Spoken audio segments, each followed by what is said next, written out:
தண்ணிக்குள்ள மிதந்து கிடந்த பெட்டி தான் தோள்பட்டையில உட்கார்ந்ததை பார்த்து கருத்தை வேளாறு பதறி போறாரு.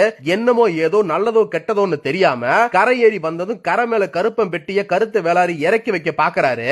ஏங்க என்னத்துக்கு இப்ப பொட்டிய கீழே இருக்கிறீங்க? ஏண்டி தலபாரமா பானை இருக்கிறது போதாதா? இந்த பொட்டி வேற சுமக்கணனா? இது என்ன ஏதுனே தெரியல. இத போய் தூக்கி சமக்கணும்னு நமக்கு என்ன தலையெழுத்தா? ஏங்க இப்படி பேசுறீங்க? எம்புட்டு பயலுக்கு இந்த பொட்டிக்காக போட்டி போட்டான்னு நம்ம பார்க்கத்தானே செஞ்சோம். எவன் கையிலயும் சிக்காம நம்மள தேடி வருதுன்னா எதுவும் விஷயம் இல்லாமலா இருக்கும்? அது என்னவோ போ, என்னால எல்லாம் தூக்கிட்டு தெரிய முடியாது. நான் இறக்கி வச்சுட்டு தான் வரப்போறேன். உங்களால முடியலன்னா விடுங்க, நான் தூக்கிட்டு வர்றேன். தூக்கிட்டு வந்து இத எங்க வைக்க போற? ஏன் இத வைக்க இடமா இல்ல? நம்ம கோயிலே வைப்போம். கோயில்ல வைக்கிறியா? கோயில்ல வைக்கிற அளவுக்கு இது நல்லதா கெட்டதான்னு உனக்கு தெரியுமாடி? தெரியாததே. ஆனா என்ன மாதிரியே நம்ம சாமி இல்லல.